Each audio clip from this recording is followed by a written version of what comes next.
That was fantastic. Thank you so much. That's a blessing. And then I learned this morning that y'all are leaving. Okay, you're ripping my heart out. What are you doing? Are you sure you heard the voice of the Lord correctly? It sounds like my mom, yeah.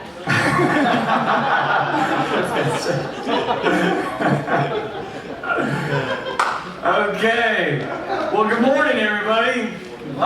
We're doing, since it is Father's Day, I'm going to do a Father's Day sermon, but don't let, ladies, you're not off the hook, and non-fathers, you're not off the hook. These are typically basic Christian kind of principles as well, right, that apply to everybody. How many fathers do we have in the house, by the way?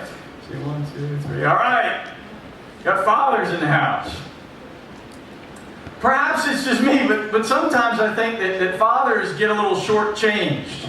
I mean, everybody, kind of seems to recognize the importance of mothers. I mean, you think about football season, they have that shot on the sideline where, somebody's just done something, they scored a touchdown or whatever, and they typically do one of two things. Either they hold up the one finger and they say, "We're number one," or they say, "I love you, Mom." I mean, when was the last time, you saw that shot and they said, "I love you, Dad"? When was the last time you saw that? I don't think I've ever seen that. Not that we fathers are jealous or anything, I'm just saying. Did you know that Mother's Day originated as a holiday in America in 1908? And there was no Father's Day. It was 2 years later, there's a young lady that was listening to a Mother's Day sermon and she thought, I think Dad deserves a shout out too, and they decided to have Father's Day.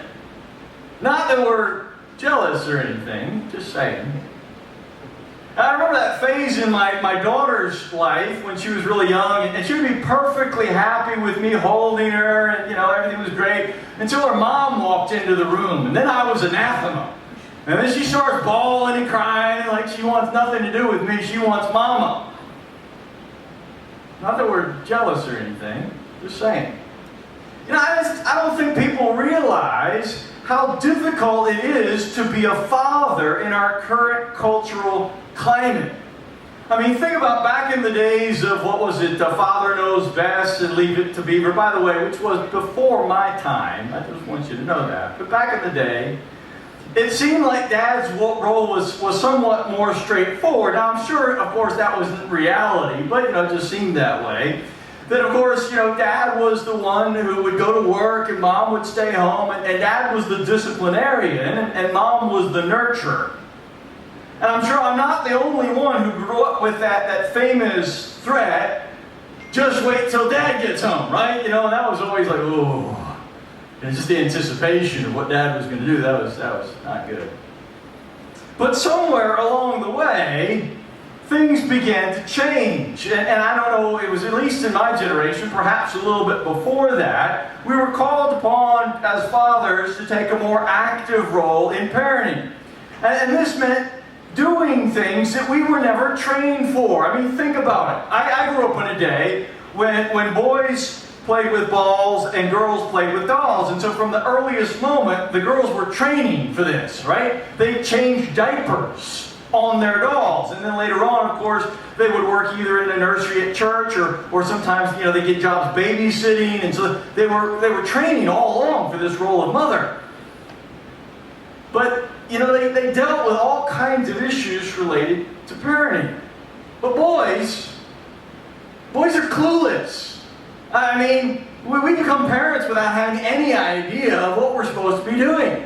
I mean, I never had to change a diaper until I first had a child. And there is nothing to prepare you for the sights and the smells and the sounds that sometimes issue forth from a young child. And you're like, how could this be? Where did this stuff come from?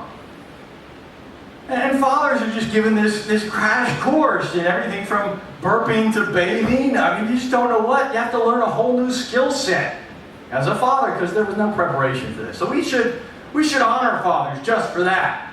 I mean, that's just, to have to adapt to those kinds of things, that's amazing. It's impressive. Now, don't get me wrong, there's some great things about being a father. And we need to remember that, especially when your children are small. Right? So dad comes home from work and he arrives like the conquering hero. The kids rush in to give him hugs and kisses and, wow, this is great. Dad is somebody special. The little boys look up to their father. That's the guy they want to be like. That's the guy they respect. And for the girls, he becomes like Prince Charming. You know, nobody can compare to Dad. Dad's great. You remember that phase when, even in your own life, when you were small and Dad seemed like he could do no wrong? He was so big and strong, and he was smart and wise, and if it was broke, Dad could fix it. If there was a problem to be solved, Dad could take care of that. It was great. It's that phase where the child thinks, my dad's better than your dad. Right? My dad can beat your dad up, that kind of language. In some of our younger families, Brandon, you're perhaps experiencing this phase right now. You're the hero. You're the great one. It's wonderful. Just enjoy it. Here's the secret. It doesn't last. Right? They get older. As the children go older, especially as they enter those teenage years, something happens. They transform into who knows what. I don't know what it exactly is. But dear old Dad seems to know less and less with each passing year. Dad just doesn't understand. He's out of touch. He's too controlling. He's the fun stealer. Right? He just wants to destroy your social life. And those teenage years can be quite rough between a father and mother, of course, and the teenage children. And those years, of course, seem to be arriving earlier and earlier with each generation. You don't get as long as the hero, unfortunately. But take heart. This too shall pass, and you will once again, as the children get older, regain all that knowledge that you lost somewhere along the way, and you'll become smarter and smarter again. And that vacant head begins to fill. In fact, you become downright wise, almost a genius at times, and you might become their hero once again, if you live long enough. But this morning I want to focus on that early image that we have as fathers as heroes, and think about that language. I think for many fathers that's what we aspire to be, right? We want our children to look up to us. We want our children to admire us, to respect us, to honor us, but most of all, just to love us. Yet as fathers, indeed as parents, God has given us this difficult task of raising children. And when you look to the scriptures, there's really actually not a whole lot of very specific advice for fathers. In fact, there's very few passages. One of the most well-known passages from Ephesians chapter 6, verse 4. In a list of household codes, Paul says this, "And fathers, do not provoke your children to anger, but bring them up in the discipline and instruction of the Lord." There's also a lesser-known passage in which Paul himself uses the image of father to describe his work among the Thessalonian people.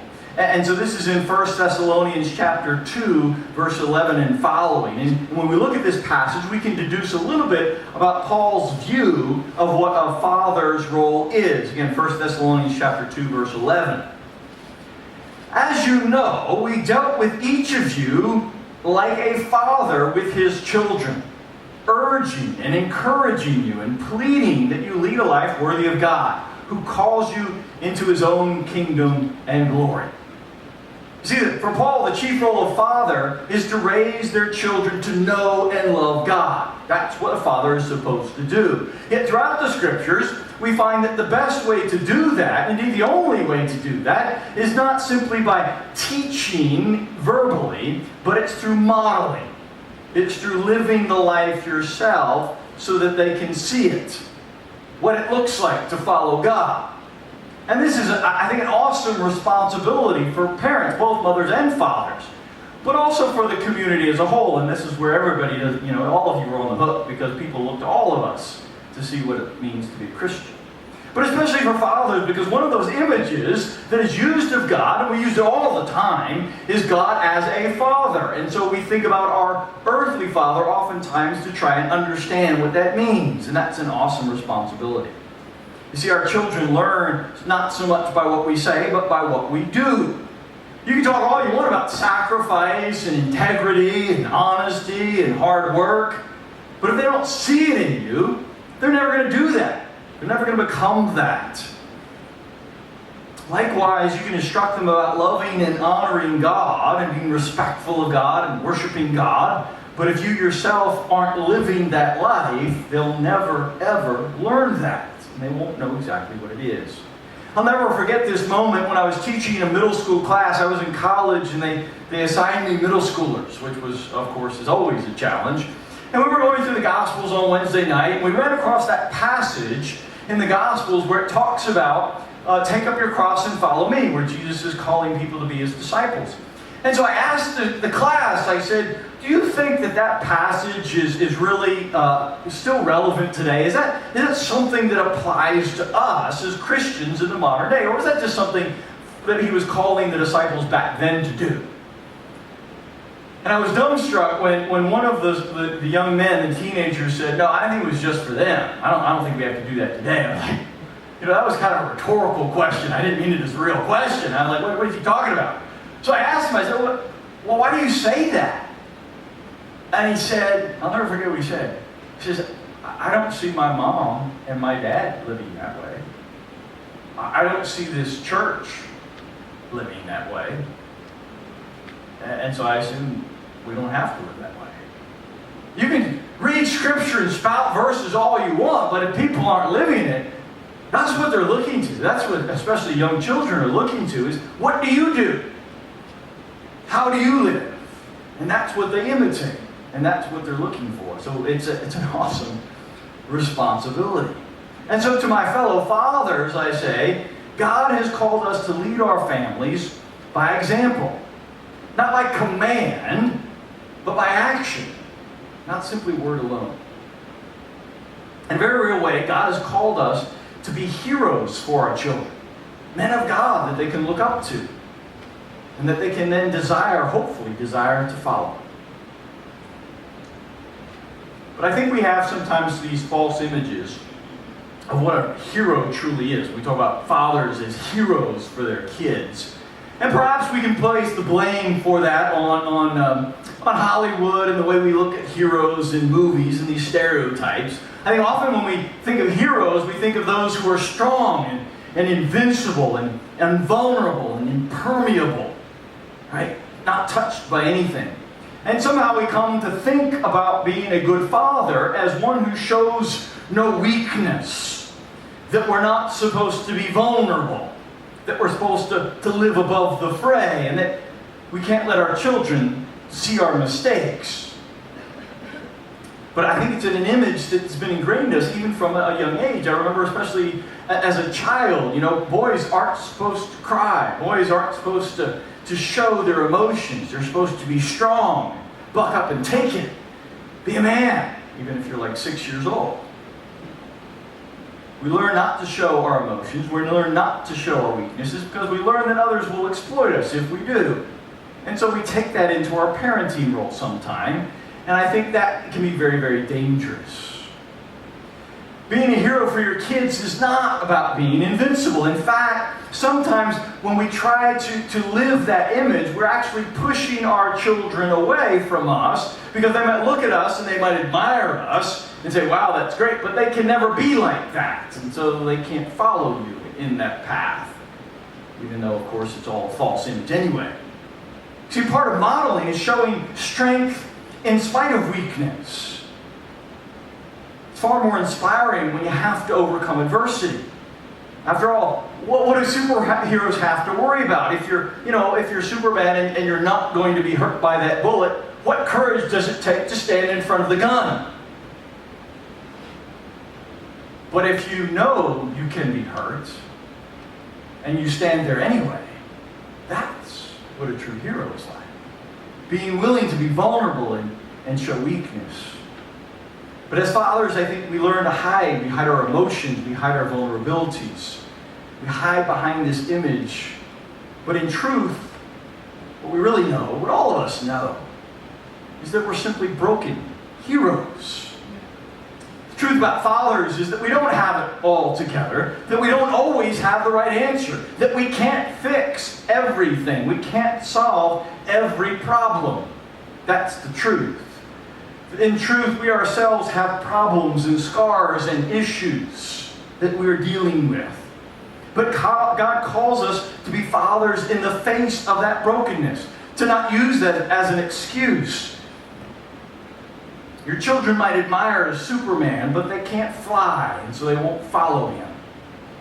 They need to see someone who can show them how to follow God, even in the face of struggles and temptations and weakness and flaws.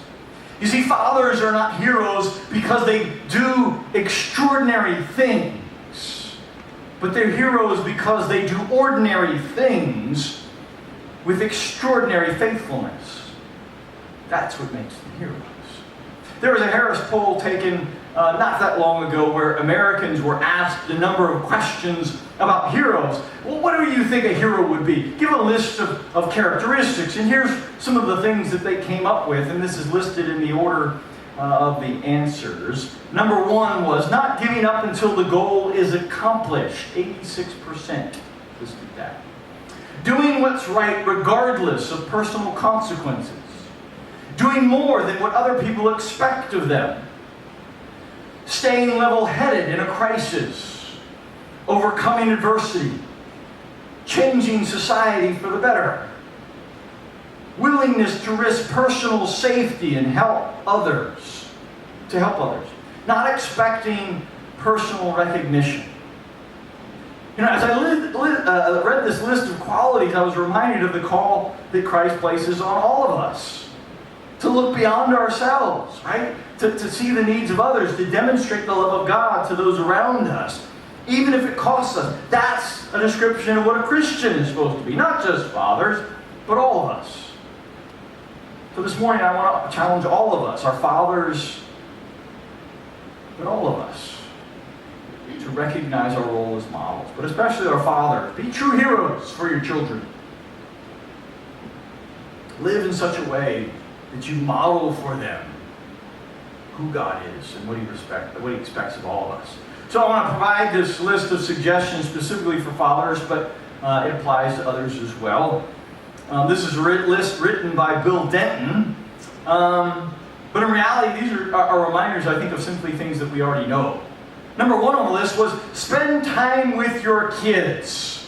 And again, this is more directed to those who still have young children at home. For those of us whose our kids are older, perhaps it's harder to do that, but we still need to. But especially when you're young, it's easy to let work and other kinds of distractions, hobbies and needs and concerns, projects you have going to distract you from your kids. And as someone whose children are now in college, let me emphasize for you how quickly time flies. 20 years will pass, your kids will be gone, and you'll wonder what just happened. And you'll think back and say, did I spend enough time with my kids? Your kids need you, so be there for them. Number two, learn how to encourage. Too often as parents, we tend toward the negative. And boy, I was so guilty of this one. And here was my own thinking, but of course, it's different from the child's thought. I would see my child do wonderful things, good things, and I would smile inwardly. They did a bad thing, and I would immediately correct them. Because I wanted them to know, oh, don't do that. So guess what they always heard from me? Was not the good, because that was the smiling inwardly. I knew that I thought that way, but they didn't. All they heard was the negative. And so I would encourage you, be aware of that. Of course, as parents, we need to set boundaries. You need to make sure that there are limitations and that there are things that are off limits. But we also need to help our children grow in their giftings. And so if you find that you constantly hear yourself saying words like, no, don't, can't, take a step back and start finding some other words that are maybe more positive and encouraging and validating to at least balance out those negatives, if not overwhelm them, I would encourage you to do. Just remember that they don't know how highly you think of them unless you tell them.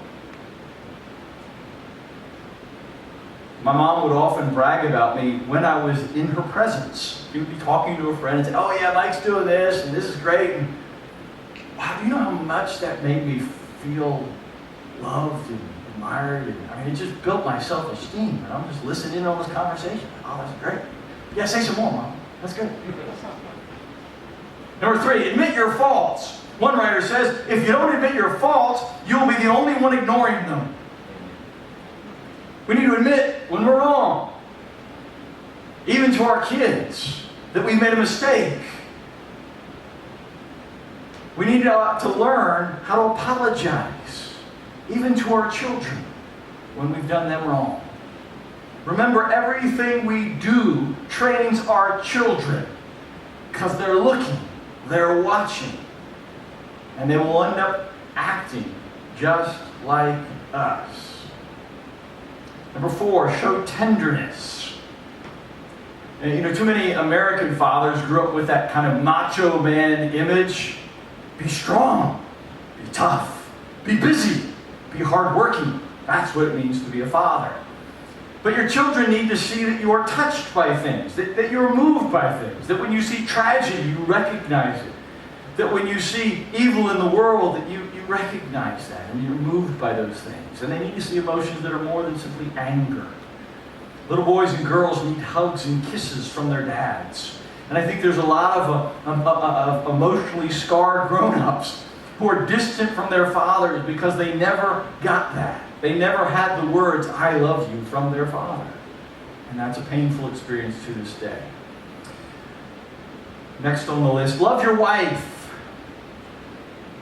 Children learn about marriage from their parents. They learn what it is to be a husband and a wife when they see how you interact. Respect your wife and demand that your children do the same. Strong marriage is a precious gift to children. It gives them a sense of safety and security, but it also prepares them for a future healthy marriage of their own. And then lastly, be fun. There are plenty of times for seriousness. And your kids need to know that you can laugh, that you know how to play, that you can be fun.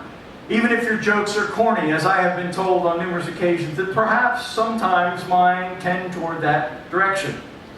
I make them anyway. We need to be able to laugh at our mistakes. We need to make fun with each other.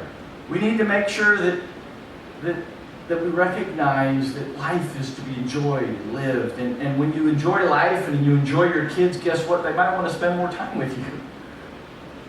But if you're always the disciplinarian, I'm like, I don't want to be around you.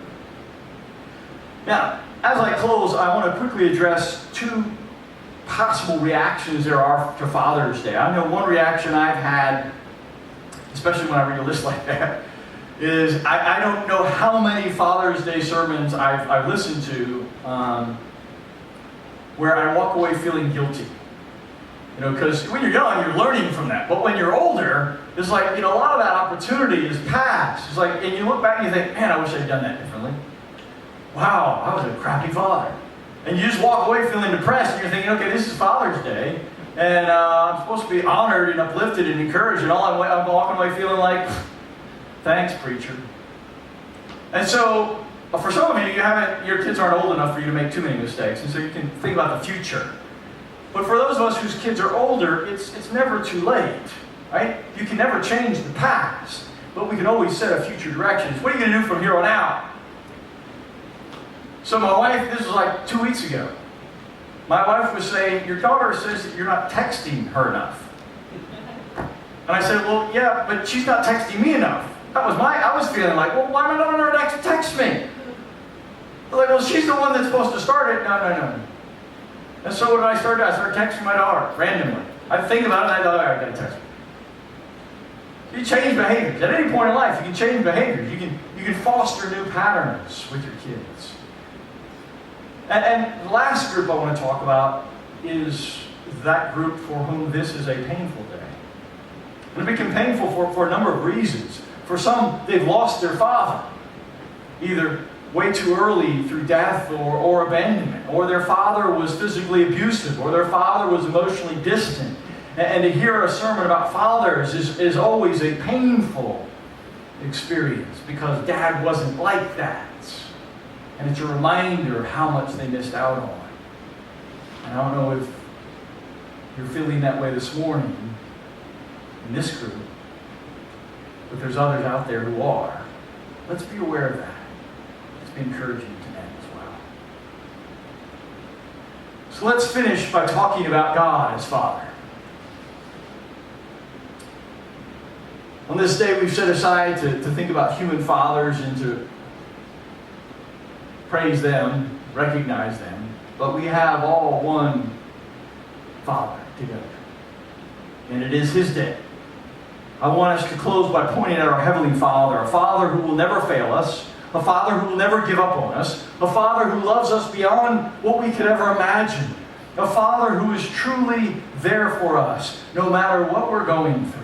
To Him be glory and honor and praise forever. I'll invite the praise team up as we close. This Father that we have will never abandon us. He stands like the prodigal's father, always waiting and watching for his children to come home if they've left. Always there, ready to forgive and to pardon. Let's close with prayer. Heavenly Father, I thank you so much that you have blessed us with mothers and fathers, with parents to raise us and to give us love. I pray that as fathers, those who are fathers among us, we can do a better job of this. That you'll help alleviate the guilt that we might have over things that we have not done, of mistakes that we've made, and help us from this day forward to be better fathers. Help those who are feeling the pain and anguish of a lost father or abusive father to know that you are there, a loving Father who will never abandon. May you be praised and honored today.